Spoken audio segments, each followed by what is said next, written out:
Breaking news from London. The monarchy has just sent a political shockwave through the heart of Westminster. King Charles ended a Prime Minister's career, not with a speech, not with an interview, not even a public appearance, but with just 26 carefully chosen words. Words that have now torn the British government apart from the inside out. For anyone who still believes the Crown holds no real power in 2025, the last 72 hours have shattered that illusion. It all began with a moment no one saw coming.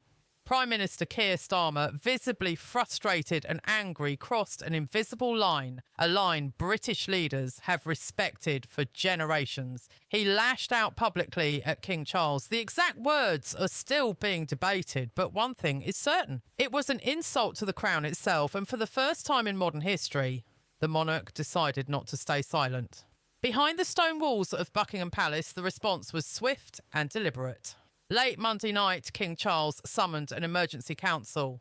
His most trusted inner circle, the Lord Chamberlain, senior members of the Privy Council and constitutional lawyers. They gathered in the dimly lit private study, the same room where decades of royal crises have been quietly managed. According to one palace aide, the king's tone was calm but resolute. Then he spoke the words that would echo through the week. The Prime Minister has crossed a line no leader should ever cross. The monarchy must now defend its dignity and its survival. Those words spread through political circles like wildfire. By dawn, Westminster was in panic mode because what the king did next hadn't been seen since the abdication crisis of the 1930s. He authorised a constitutional review, a classified document rumoured to be titled Operation Sovereign Integrity. It outlines every legal measure the Crown could invoke if a sitting Prime Minister threatens the institution itself.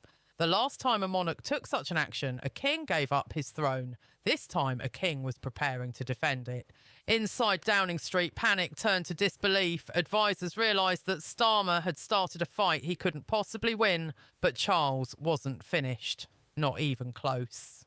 By early Wednesday morning, the storm inside Buckingham Palace had gone from whispers to thunder. 3 sealed envelopes marked with the royal crest were hand-delivered to 3 of the most powerful figures in Britain, the leader of the opposition, the Speaker of the House of Commons, and the Senior Justice of the Supreme Court. Their contents weren't meant for public eyes, but the message inside was unmistakable. Protect Britain's constitutional balance. It wasn't a request, it was a warning, a royal one. Within hours, the letters leaked and the world erupted. Hashtags like King Strikes Back and Defend the Crown dominated social media. TikTok, Twitter, Instagram, and all flooded with clips of disbelief and admiration. Overnight, this wasn't about Keir Starmer's outrage anymore. It was about a monarch reclaiming his authority in real time before the eyes of the world. Then came the moment that would freeze the nation. Wednesday afternoon, the BBC interrupted regular programming for a special announcement from Buckingham Palace.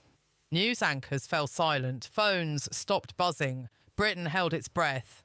King Charles did not appear on camera, but his words did. A short 26-word statement read across every network in the country. His Majesty remains committed to the unity and stability of the nation. He holds deep respect for Britain's democratic institutions and expects the same toward the Crown.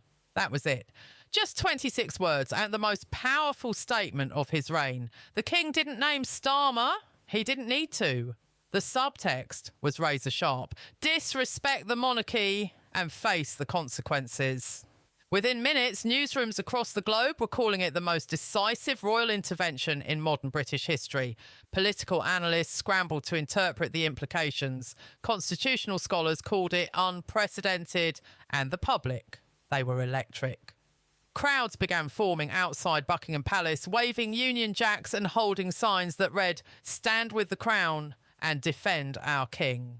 Church bells rang spontaneously across towns and cities in Manchester, Birmingham and even Labour heartlands. People stood shoulder to shoulder in support of the monarchy.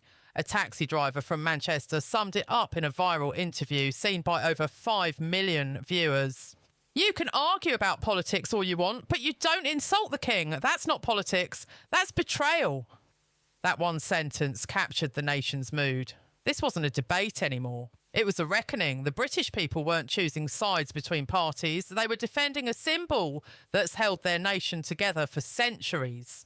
And inside Downing Street, Keir Starmer's empire began to crumble. Inside Downing Street, panic had turned to paralysis. Keir Starmer sat in his office, surrounded by advisors who no longer knew what to say. Every attempt to control the narrative had failed. Press releases, clarifications, emergency interviews, none of it worked. The more Starmer tried to explain himself, the weaker he looked. By Thursday morning, the crisis had moved beyond politics.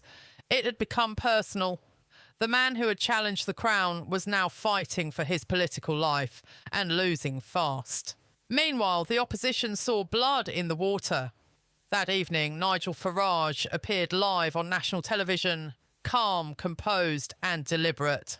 Looking straight into the camera, he said, "When our institutions are under attack, silence isn't weakness, it's strength. And the king has shown strength today." The audience erupted. Applause thundered through the studio. Within hours, Farage's approval rating surged by 12 points. Reform UK's donation page crashed under the sheer volume of supporters pouring in money. For the first time in years, it felt like Britain's political map was shifting, and Starmer was on the wrong side of history. Even Conservative backbenchers began hinting that it might be time for a national reset. Behind closed doors, ministers whispered that the Prime Minister had lost the trust of the people, but the real shock came from within. Deputy Prime Minister Angela Rayner reportedly stormed out of an emergency cabinet meeting Thursday afternoon after a furious argument. According to witnesses, she demanded that Starmer publicly apologise to the king. He refused, insisting that backing down would make him look weak. Rayner's response was brutal. She looked him in the eye and said, "You've made yourself the enemy of the people and you're dragging us all down with you." Those words hit harder than any headline. For the first time, Starmer's own team had turned against him. His face reportedly went pale as he realised what was coming next. Not just a political crisis, but a collapse of legitimacy. By Friday morning, the data confirmed his worst fears. A YouGov poll revealed that 80% of Britons supported the King's decision to respond publicly. 68% said Starmer was unfit to remain Prime Minister. Another poll showed Labour's approval had fallen to its lowest level since taking office. The party's unity was disintegrating. Junior ministers began resigning one by one, citing a loss of confidence in leadership. By that afternoon, 3 had already quit. Inside the Cabinet Office, senior officials started preparing something Britain hadn't needed in decades: plans for a caretaker government. Civil servants, usually silent, privately admitted the government was now unstable. And through it all, King Charles said nothing. No interviews, no follow-ups, no reaction. His silence became his greatest weapon. As Britain's political machinery imploded, the King's silence began to speak louder than any speech ever could. No statements, no interviews, not even a hint of commentary. Just images of King Charles, calm, poised, collected, moving through his royal duties with a quiet confidence that made the entire government look small. On Friday, he attended a charity event in Scotland. Cameras followed every move. The handshake, the smile, the ease. He spoke warmly with veterans and children. Not one word about the crisis. And yet that silence was devastating. Commentators called it the art of invisible dominance. While Starmer looked frantic and cornered, Charles looked untouchable. Every calm photo from the palace made the Prime Minister appear weaker, more desperate, more finished. By the end of the week, the world had taken notice. CNN called it the most dramatic royal intervention since King George III.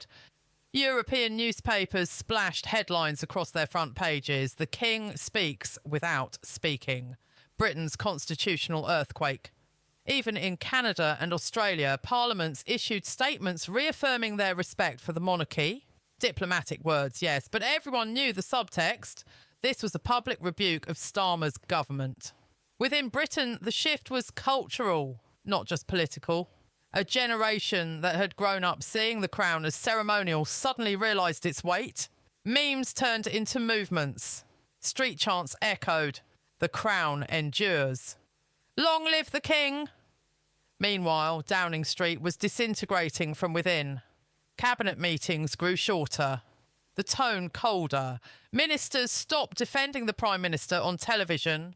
Behind the scenes, senior party figures began reaching out to Labour veterans, preparing for what they all knew was coming, a leadership coup.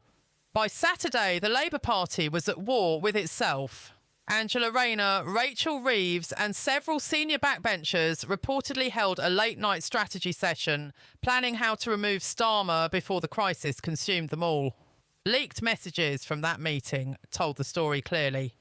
He's turned Labour into a Republican experiment when we're all paying the price. In the streets, the King's approval ratings soared to record highs. British flags filled the mall as supporters gathered nightly, chanting, cheering, united by something they hadn't felt in years, faith in the crown. And still, Charles remained silent, dignified, untouchable. He didn't need to fight the chaos, he simply waited. Because in Britain, the crown doesn't shout, it endures. By the weekend, analysts agreed the king had done the impossible. He had defeated a prime minister without uttering a single word. By Monday morning, exactly 1 week after the crisis began, the United Kingdom felt like it was holding its breath. Newspapers screamed Downing Street in freefall. Television anchors spoke with trembling urgency. And behind the walls of Windsor Castle, something historic was happening. King Charles had summoned the Speaker of the House, senior Privy Councillors and top constitutional advisers for a private consultation. No cameras, no press leaks, just one agenda: Britain's political stability. Hours later, the palace released a single, tightly worded sentence. His Majesty has been apprised of the current situation and remains dedicated to the preservation of constitutional order. That phrase, preservation of constitutional order, sent shockwaves through Westminster. To ordinary people, it sounded polite, but to those who understood history, it was an unmistakable warning. That's the exact kind of language monarchs used before invoking reserve powers. The ancient authority to dismiss a government or dissolve parliament if national stability is at risk. And suddenly, every political analyst in Britain was asking the same question: was the king preparing to act? Inside Labour headquarters, chaos reigned. Leaked audio from an emergency meeting revealed shouting, accusations and despair. One MP shouted, "He's destroyed everything we built." Another responded, "We either act now or the party's finished." The Prime Minister, once confident and untouchable, now sat in isolation, watching his government crumble in real time. Ministers resigned, civil servants quietly prepared for a caretaker government, a phrase Britain hadn't used in decades. Even foreign embassies began sending urgent cables to their capitals, warning that London's government was functionally collapsing. And through it all, King Charles remained silent. No statement, no appearance, just the quiet gravity of power. The kind that doesn't need to prove itself. Internationally, the reaction was electric. American media declared the king who broke the prime minister. French headlines read, "Charles III, the monarch who would not bow." The global narrative had shifted. The monarchy wasn't just symbolic anymore. It was active, alive and undefeated. By Friday, Starmer's downfall was complete. Labour MPs submitted the signatures for a vote of no confidence. The Prime Minister stepped outside number 10 for the last time, pale, exhausted, surrounded by jeering cameras. He spoke just 7 words. "I served my country as best I could." And somewhere inside Buckingham Palace, the king simply continued his day, calm, unbothered and utterly victorious. He had said only 26 words, but those words ended a prime minister. This wasn't a political scandal. It was a royal reckoning. The crown had reminded Britain and the world that it still reigns.